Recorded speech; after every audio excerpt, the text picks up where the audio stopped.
Queridos, vamos agora então, após esse momento de oração, vamos meditar na Palavra de Deus. Hoje será Hebreus capítulo 9, nós vamos do 1 ao 14, tá? E na próxima mensagem nós vamos continuar o capítulo. Então abra sua Bíblia aí, Hebreus capítulo 9. Vamos ler agora do 1 ao 10 e depois nós vamos continuar do 11 ao 14, ok? Hebreus 9. Ora, a primeira aliança tinha regras para adoração e também um tabernáculo terreno. Foi levantado um tabernáculo na parte da frente, chamada Lugar Santo. Estavam o candelabro, a mesa e os pães da presença. Por trás do segundo véu havia a parte chamada Santo dos Santos, onde se encontrava o altar de ouro para o incenso e a arca da aliança, totalmente revestida de ouro. Nessa arca estavam o vaso de ouro contendo o maná, a vara de Arão que floresceu e as tábuas da aliança. Acima da arca estavam os querubins da glória, que com sua sombra cobriam a tampa da arca. A respeito dessas coisas não cabe agora falar detalhadamente. Estando tudo assim preparado, os sacerdotes estavam regularmente no lugar santo do tabernáculo para exercer o seu ministério. No entanto, somente o sumo sacerdote entrava no Santo dos Santos apenas uma vez por ano e nunca sem apresentar o sangue do sacrifício, que ele oferecia por si mesmo pelos pecados que o povo havia cometido por ignorância. Dessa forma, o Espírito Santo estava mostrando que ainda não havia sido manifestado o caminho para o Santo dos Santos, enquanto ainda permanecia o primeiro tabernáculo. Isso é uma ilustração para os nossos dias, indicando que as ofertas e os sacrifícios oferecidos não podiam dar ao adorador uma consciência perfeitamente limpa. Eram apenas prescrições que tratavam de comida e bebida e de várias cerimônias de purificação com água. Essas ordenanças exteriores foram impostas até o tempo da nova ordem. Queridos, conforme nós estamos estudando esse livro de Hebreus, o autor está nos dizendo agora, nos apresentando agora, que Jesus Cristo é superior ao sumo sacerdote, ao tabernáculo, aos sacrifícios, a tudo que acontecia no Antigo Testamento, mesmo sendo ordens de Deus. Foi o Senhor quem estabeleceu. Ele que deu ordens. Como diz aqui, existiam preceitos, prescrições, regras, mandamentos, ordens, tudo foi o Senhor quem criou. Para aquela época, para Israel, o que eles deveriam era obedecer. Mas, sabendo que tudo isso eram sombras, apontavam para a realidade que era Cristo que iria chegar. Então, os levitas, o sumo sacerdote, existia higiene ali, os animais do sacrifício, objetos, o horário de tudo que se realizava, as cerimônias, o incenso, as celebrações, tudo era muito organizado. Por quê? Porque foi criado por Deus. Deus criou tudo isso. Foi criado aqui na terra, o tabernáculo, todas as celebrações, foi Deus quem criou e tudo teria que ser muito bem organizado.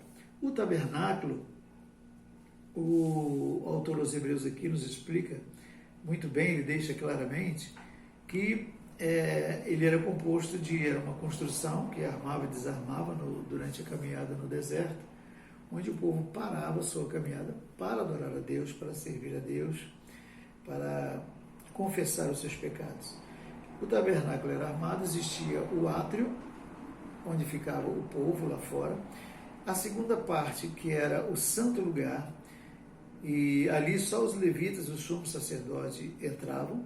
Ali estava o candeeiro para iluminar, existia uma mesa, a exposição dos pães sobre a mesa, tudo preparado para o sacrifício. Ali estava os animais já haviam sido mortos lá fora, e ali estava o sangue também, tudo preparado para ser oferecido a Deus quando o sumo sacerdote intercedia por Israel.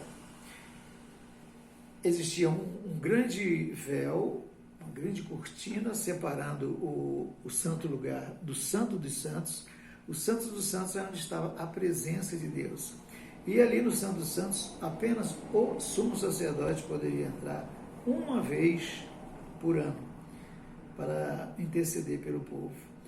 E ali era a Shekinah de Deus, a presença de Deus. Ali ele entrava para orar, para clamar a Deus.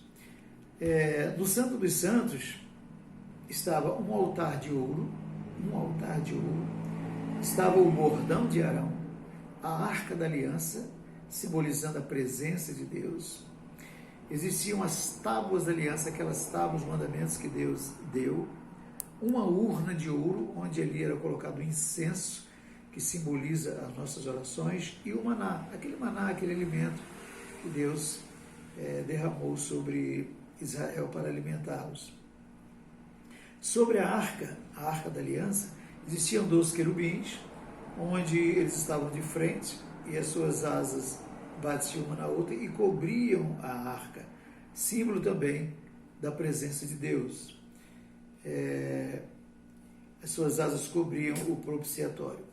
Os sacerdotes entravam no santo lugar para preparar o primeiro tabernáculo, para preparar todo o serviço, mas no Santo dos Santos somente o sumo sacerdote. O que ele fazia para entrar ali? Ele ia ali para orar, clamar a Deus, interceder a Deus pelo povo, adorar a Deus. Mas antes de entrar ali, ele tinha que oferecer sacrifício por si mesmo, porque também era um pecador. Ele não poderia entrar de qualquer jeito ali. Apesar de ser o líder dos levitas, dos sacerdotes, ele tinha que primeiro santificar a sua vida e depois oferecer sacrifício pelo povo. Ele entrava uma vez por ano, pense aí, na presença de Deus para interceder por todos. E quando Deus aceitava a oração, o sacrifício daqueles animais inocentes, o povo recebia perdão, conforme nós vamos ver aqui mais na frente.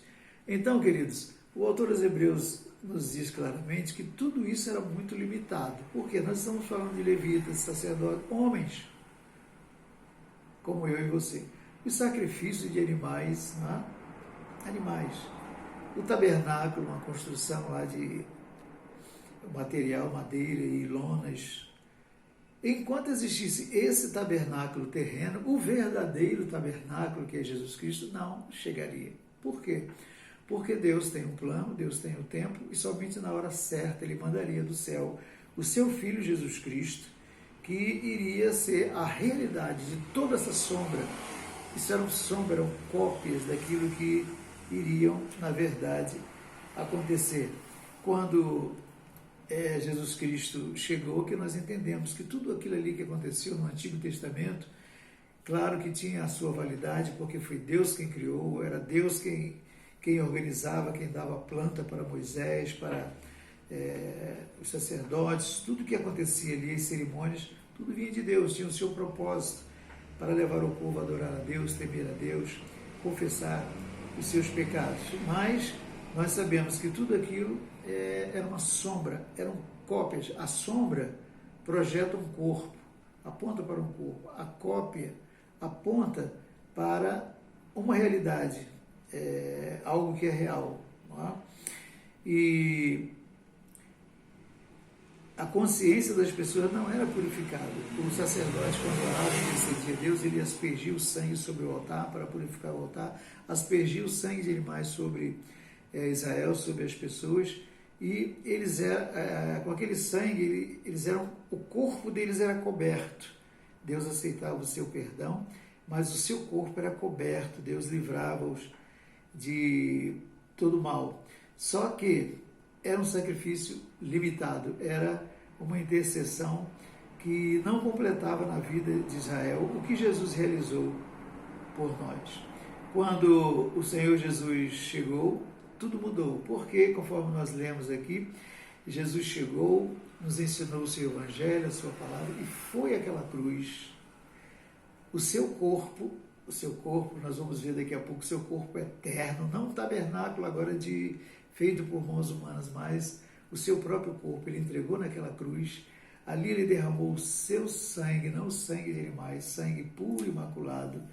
Por isso ele pode perdoar, transformar a nossa vida. Queridos, vejam, o que o autor dos Hebreus está nos ensinando aqui. E assim como tudo isso, todas essas ordens e preceitos e mandamentos que o Senhor deu no Velho Testamento, foram sombras que não podiam salvar aquelas pessoas. Tanto é que Israel voltava ao pecado, à morte, foram destruídos dezenas, centenas de vezes. O que nós aprendemos hoje, seguindo a Cristo?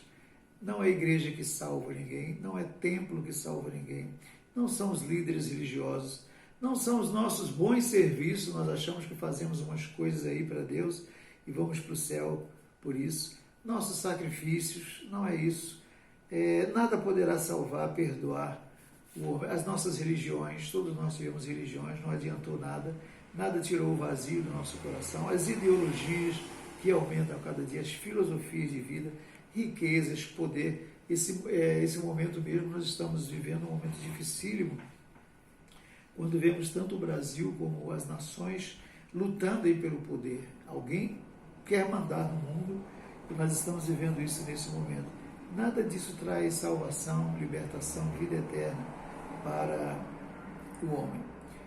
Muito bem, aí o autor dos Hebreus, depois de nos trazer essa primeira parte do 1 ao 10, falar sobre o que aconteceu no passado, ele diz agora o que Jesus realizou definitivamente para salvar o homem, do versículo 11 ao 14.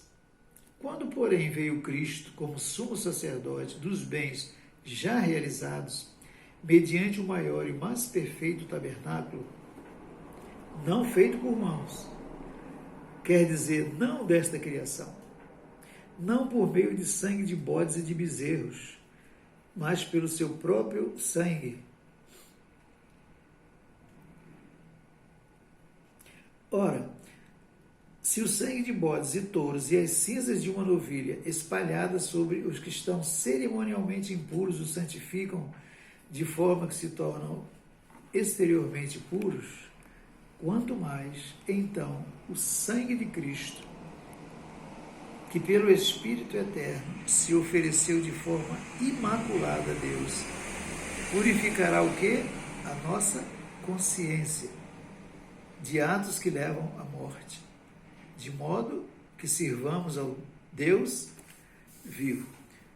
Queridos, o autor aos Hebreus nos fala aqui claramente, chegando Jesus, ele tornou-se o nosso sumo sacerdote. Ele hoje é o nosso sumo sacerdote. Nós não dependemos de igrejas, de templos, de líderes. Tudo isso é importante, é necessário para a nossa fé, andarmos juntos como igreja de Cristo nesse mundo. Mas por que ele tornou-se o nosso sumo sacerdote? Porque lá no céu, onde ele está à direita do Pai, ele intercede por nós. Nós não dependemos mais de homens para ser salvos, para viver em comunhão com Deus, porque ele mesmo morreu, ressuscitou, voltou ao Pai, está à direita do Pai, intercedendo neste momento por mim e por você. O seu corpo é superior ao tabernáculo terrestre. Os tabernáculos, os sacrifícios, os animais, os levitas, o sumo sacerdote, tudo o que acontecia na antiga aliança perdeu o seu valor quando Jesus chegou, porque ele agora ofereceu o seu corpo, esse tabernáculo eterno que veio do céu, ele colocando o seu corpo à disposição do Pai. Ele morreu em nosso lugar. O seu corpo puro e imaculado, ele ofereceu a Deus em nosso lugar e nos garantiu a vida eterna. O antigo tabernáculo era apenas um local terrestre, mas o corpo de Jesus que ele ofereceu tornou-se o nosso tabernáculo eterno. O seu sangue que ele derramou naquela cruz, o seu sangue puro, imaculado, onde nunca passou pecado. É por isso que esse sangue limpa a nossa consciência, ele apaga todo o nosso passado. Quando nós entregamos nossa vida a ele, todo o nosso passado é apagado. O sangue de Jesus tem poder para isso. Ele limpa o nosso coração, ele limpa a nossa mente, o nosso interior. Quando o sumo sacerdote oferecia sangue de animais para o perdão, para interceder pelo povo, Aquele sangue cobria o seu corpo, né? Mas o sangue de Jesus limpa a nossa mente, o nosso coração, a nossa alma, e aí é que nós somos transformados em filhos de Deus.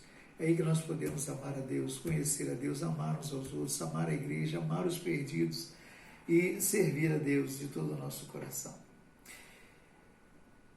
Também Jesus, quando ressuscitou, entrou no céu e está à direita do Pai, ele abriu o caminho para nós. Ele foi o primeiro. Nós que estamos lavados no sangue de Jesus, que pertencemos a Ele, temos plena liberdade de entrar na presença de Deus, de viver diante dEle, de amá-lo e de servi-lo, ouvir a sua voz, viver em plena comunhão com Ele. E ele termina dizendo aqui esses dois pontos. Agora, por causa do sacrifício da cruz, o que Jesus realizou por nós, agora nós somos livres da escravidão do pecado. Nós não somos mais escravos. Nós podemos reconhecer o que é certo, o que é errado, podemos seguir a Jesus, podemos escolher o caminho certo, a verdade. Nós sabemos discernir o que é certo e errado, porque nós somos livres. O Senhor nos livrou, nos purificou, e ele termina dizendo também que agora, porque somos livres, somos filhos de Deus, conhecemos a Jesus, a verdade, a palavra de Deus, nós podemos servi-lo, podemos adorá-lo, amar, ajudar e abençoar outras vidas. Queridos, essa é a nossa mensagem de hoje. Vai continuar nesse mesmo sentido, do versículo 15 a 28, mas na próxima semana nós vamos continuar falando sobre isso. Amém? Estejamos aí agradecidos a Deus por sua palavra. Nós meditamos na palavra de Deus, nós não gostamos de criar aqui novas ideias, né? Nós gostamos de meditar na palavra de Deus. Vamos agradecer ao Senhor, Pai querido. Obrigado, Senhor, porque a Tua palavra é o alimento para a nossa alma. A Tua palavra é que nos dá sabedoria, que nos revela a Ti, Senhor, aquilo que somos e a maneira como devemos viver neste mundo. Nós não merecemos nada, pedimos perdão, pedimos, Senhor, que continues santificando a nossa vida, para que possamos te servir de todo o coração. Oramos por aqueles que nos acompanham também, que não te conhecem. Senhor, que Tu possas falar ao coração, que muitos sejam salvos, que possam entregar a sua vida a Ti nesse dia, Senhor. Pedimos a Deus que continue conosco, abençoando, salvando a nossa família, aqueles que não te conhecem, essa cidade de Olinda. Alcança essa cidade, liberta, transforma essa cidade, edifica a Tua igreja, fortalece a Tua igreja, Senhor, em todo o Brasil. Obrigado, Senhor, por Tua palavra. Te agradecemos em nome de Jesus. Queridos, só para relembrar, nesse sábado às 8 horas não teremos a reunião de adoração, só no outro sábado, tá? Domingo, 9h30 da manhã, estudo bíblico. Vamos continuar aprendendo mais da palavra de Deus. E domingo à noite, o nosso culto presencial. Você pode levar alguém, todo mundo de máscara, tá? E vamos juntos adorar o nosso Deus. Que você tenha um final de semana assim, muito abençoado na presença de Deus. Que o Senhor abençoe a sua casa.